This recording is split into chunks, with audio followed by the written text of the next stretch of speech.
Ele falou ontem, Lili Nascimento. Seja bem-vinda, um beijo pra você. Obrigada, Glaucia, um beijo pra você, amigos do estúdio. Um prazer estar aqui falando daqui do estúdio com você, fã de esporte, para repercutir tanto Gabigol e Corinthians, né? Ele falou no podcast, tudo começou quando Augusto Melo, novo presidente, ele falou que tinha interesse sim no Gabigol, que ele tinha cara do Corinthians. Ele falou isso por umas 2 ou 3 vezes em entrevistas, em programas por aí. E aí, é claro que levantou aquele burburinho entre os torcedores. Será que o Gabigol gostaria também de jogar no Corinthians? Será que tem essa probabilidade?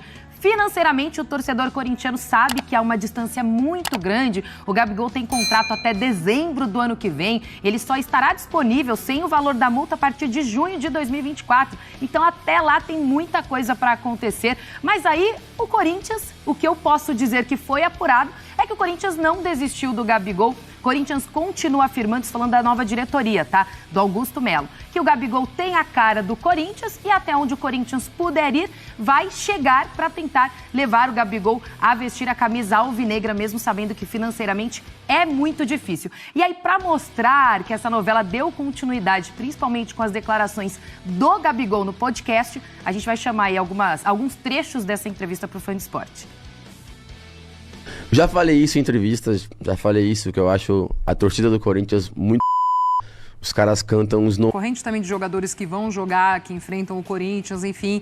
Acho que o Gabigol deixou ali tudo tranquilo, mas em aberto, porque de fato é isso, né? Não há nada concreto, além de uma admiração, enfim, de se falar que ele é um jogador que encaixaria ali na vida do Corinthians. Eu acho que aí, quando começa a pegar nessa história do Tite, também já volta lá a seleção brasileira e tal, aí nesse momento a gente pode começar a discutir, será que é aí o espaço que o Corinthians pode se apegar para tentar um convencimento com o Gabigol ou não? Tite ainda pretende usá-lo, já vimos tanto o Gabigol e Pedro jogando juntos e dando certo. E aí? Eu adorei esse trecho do Gabigol porque ele é revelador. Ele é revelador, sim. O mundo, o que tem em dezembro? Como é que está o dividido o mundo do futebol? De quem vai voltar em janeiro para trabalhar? Os que estão seguros, tem clube para jogar, terminaram como titulares, estão tranquilos, né? Futebol nem sempre você não está tranquilo, né? Ele está tranquilo, assim, mas os caras que estão seguros e os que estão inseguros. Tem aqueles que não têm time, tem aqueles que são reservas, tem aqueles que têm contrato para renovar e não sabem o que vai acontecer na vida. O Gabigol está tateando, ele está nesse segundo caso. Esse nítido, ele descreveu a situação muito bem.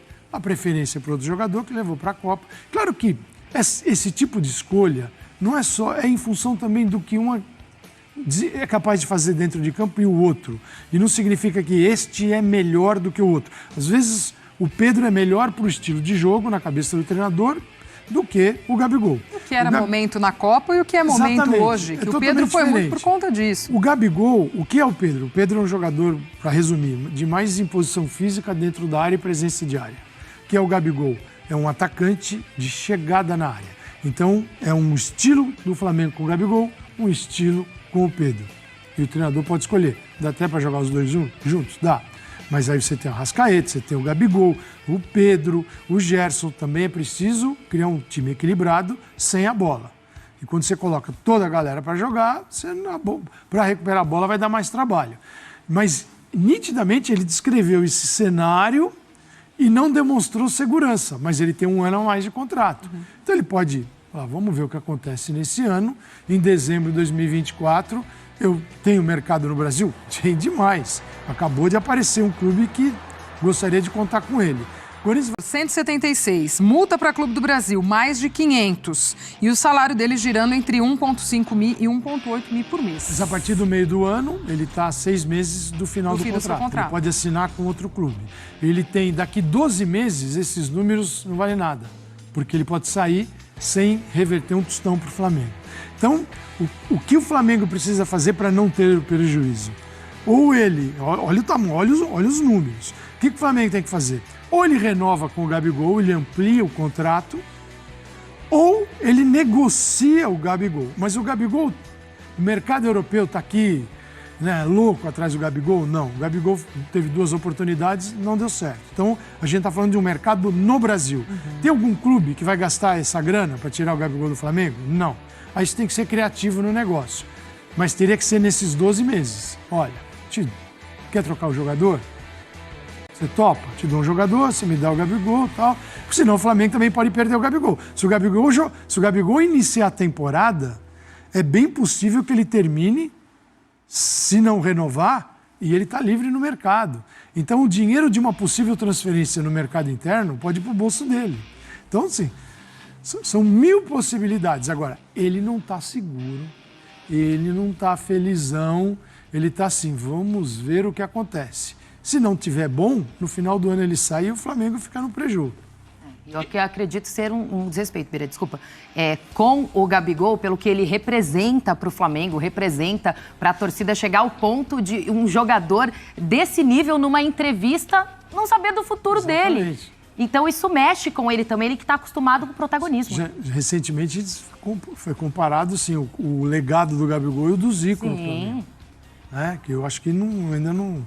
É que o Flamengo está passando por um processo de reformulação, acho que, enfim, houve um entendimento lá no Flamengo que muita coisa vai ter que mudar. Como teve no Corinthians também, no final das contas, vários veteranos saíram, alguns muito identificados com a torcida, e no Flamengo está passando por esse processo. Então, acho que o Flamengo está deixando no limite para ter certeza absoluta se vale a pena renovar com cada jogador ou se você não está renovando só por consideração, por agradecimento pela história e, de repente, você se amarra com o cara por muito tempo. E a gente não vê isso só com o Gabigol, vê com o Everton Ribeiro, outros jogadores também. A idade dele é mais Dudu baixa. do Palmeiras também passou por isso, Isso, né? o Dudu do Palmeiras também passou. Então, o clube deixando mais... É claro, o Gabigol, ele tem mais um contrato grande ainda, longo e, no mínimo, na carreira. Um contrato de 5 anos ali, ele tem na carreira. Um contrato pesado ali. O Everton Ribeiro já não, né? Já está num momento da carreira diferente. De qualquer maneira, acho que o Flamengo está adiando um pouco esse processo para ter certeza absoluta de qual o tamanho do Gabigol, né, no momento dessa renovação, para saber o quanto oferece, tanto em dinheiro quanto em tempo de... E, claro, em última instância, se vai oferecer algo ou não. Até acho que vai oferecer, tem que oferecer, né, por tudo que o Gabigol representa. Mas vai oferecer com aumento, vai oferecer com manutenção, vai tentar oferecer algum tipo de condição ali para fazer valer. Porque se o Gabigol, ele realmente se consolida como um reserva de luxo, o valor dele para o Flamengo já é diferente, né? Você também não vai pagar um salário tão alto assim para um cara. Agora, eu acho que o Gabigol tá trabalhando um pouco ali com isso, ele tá fazendo um joguinho. Aproveitando, né? Já que o nome tá no mercado, ele fica jogando pra ele torcida, se valoriza ele também, é óbvio. Está regando todas as sementes. Exato, Sim. por que não? Eu ainda não Ali de um jeito discreto, ô professor, me dá mais tempo, não sei o Sinceramente, quê, já faz o seu apelo ali. Eu ainda óbvio. não consigo ver uma negociação realmente acontecendo entre Flamengo, Corinthians e Gabigol, tá? Pro Gabigol ir para o Corinthians. Eu não consigo ver isso acontecendo. O que eu vejo é o Corinthians tá jogando um verde ali porque o Augusto Melo tem que mostrar serviço, acabou de assumir. Deixa o ídolo sair. O Corinthians não joga verde, não. Não, tá bom. Não, né? Tá jogando a semente, Tá jogando a semente. Vira. Tá jogando a semente. Bem observado. Eu tô de verde aqui, né? Não, tá jogando a semente, acho que o Corinthians tá jogando a semente pra depois colher, porque pra ver se colhe, né? Mas porque o Augusto Melo acabou de chegar, já teve que afastar ídolo da torcida, então também já tem uma pressão, então tá querendo mostrar serviço, tá querendo mostrar que tá tentando. Pro Gabigol é interessante aproveitar isso, pra ver se cria alguma comoção na comunidade rubro-negra, pra ver se isso força a diretoria a tentar acelerar o processo de negociação. E, bom, assim, no final das contas, acho que todo mundo sabe que isso está acontecendo, assim, na diretoria do Corinthians, na diretoria do Flamengo, acho que não tem muita dúvida que está acontecendo. Ele até termina a entrevista falando, ano que vem vai ser mágico, vou voltar. Ele está com muita expectativa para ano que vem. Então, expectativa para jogar. E só uma coisinha sobre isso, sobre ele jogar ou não. Claramente, o Tite já convocou o Gabigol para a seleção brasileira algumas vezes, inclusive na primeira convocação do Tite, como primeiro jogo da seleção, que ele jogou contra o Equador, lá em Quito, 3-0 Brasil. O Gabigol foi convocado e foi titular da seleção. É que o Gabriel Jesus que brilhou. Mas a gente esquece, o Gabigol teve chance ali e o Tite tentou dar oportunidades e não rolou Bira, muito. e muito me surpreende se o Tite nessa chegada não tenha chamado o Gabigol e conversado e durante esse período todo haja esse trato com ele, porque a gente sabe que isso é muito Tite. E tem um negócio, né? O Tite chega numa reta final de Campeonato Brasileiro, tentando dar uma arrancada para classificar o Flamengo para a fase de grupos da Libertadores e eventualmente brigar pelo título. Não é uma hora que o Tite, pelo que a gente conhece, ele vai ficar também experimentando muito. Ele vai montar o time que ele sabe. o time que ele sabe é com 2 pontas. Então é Luiz Araújo, Bruno Henrique, Cebolinha, daí fica a direita, esquerda ali, e um centroavante, mais centroavante mesmo no meio.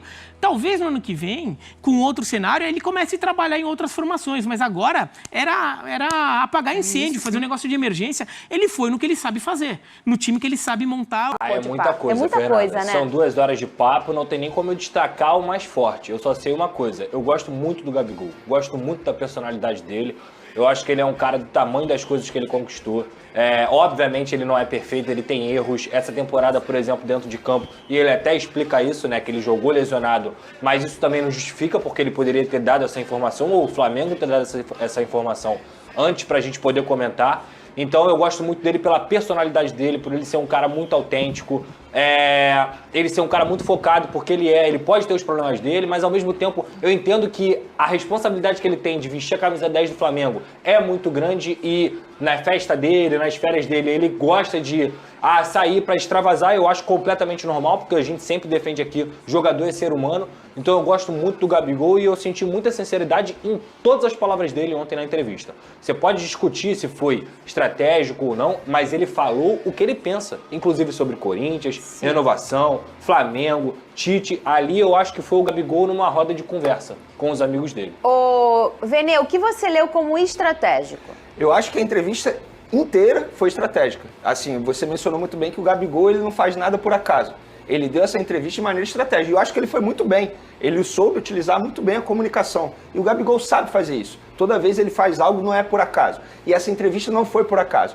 De uma maneira só, o que ele fez? Ele ficou bem com a torcida do Flamengo, jogou a responsabilidade da não renovação de contrato para a diretoria do Flamengo, ficou bem com a torcida do Corinthians, algo que a torcida do Corinthians está sonhando aí com a contratação dele, e ele elogiou a torcida do Corinthians, mandou recado para Tite. Então, de uma maneira geral, ele deu vários tiros, entre aspas, nessa entrevista. E na boa, ele não se comprometeu em nada. Porque a partir do momento, exemplo, ele elogiou a torcida do Corinthians, mas ele não criticou a torcida do Flamengo. Muito pelo contrário, ele falou que é torcedor do Flamengo. Ele disse que é o último ano de contrato e caso ele não renove, ele quer desfrutar da melhor maneira possível. Eu acho que foi uma entrevista muito boa. Só que tem um ponto que a gente precisa analisar. Qual? A partir do momento que ele expõe que ele jogou lesionado a temporada inteira, e foi a temporada inteira do Mundial até dezembro, lesionado, ele expôs algumas pessoas do Flamengo. Tipo o quê? Expõe a bagunça, que é a diretoria do Departamento de Futebol do Flamengo, expõe o Departamento Médico, porque o Departamento Médico assumiu essa responsabilidade, e expõe ele também.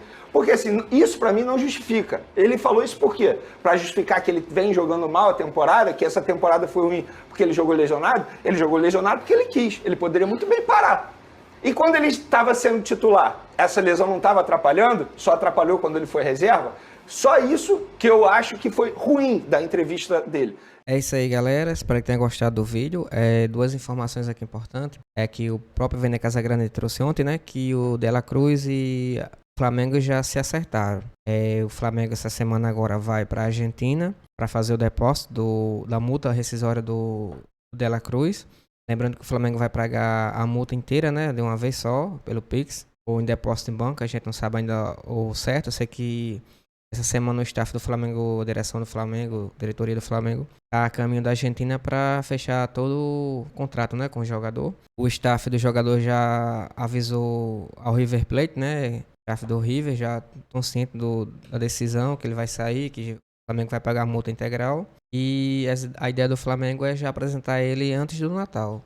Já para quando o Flamengo retornar das férias, né, já com o Tite, o jogador já está disponível para os treinamentos. Outra informação aqui também, que ontem à noite saiu já a venda dos ingressos para Flamengo e Orlando City, lá o amistoso que vai ter, né, pela Florida Camp. O Flamengo ia enfrentar o time do Messi, do Inter de Miami, só que como o Inter de Miami vai fazer a pré-temporada na Arábia, o adversário do Flamengo, né, na Florida Camp vai ser o Orlando City, tá bom? Já está disponível, né, desde ontem o ingresso. A gente não sabe ainda, deixa eu só dar uma olhadinha aqui. Pronto, o jogo vai ser na Flórida, né?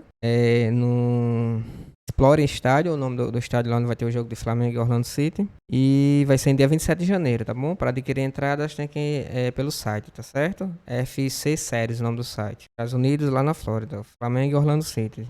27 de janeiro do Florida Camp. Bom, se gostou do conteúdo, por favor, não esqueça de deixar o like, se inscrever no canal, vai ajudar bastante. Direitos e direitos autorais, SPN Brasil e SBT Sport. Link aí na descrição. Valeu. Don't be scared.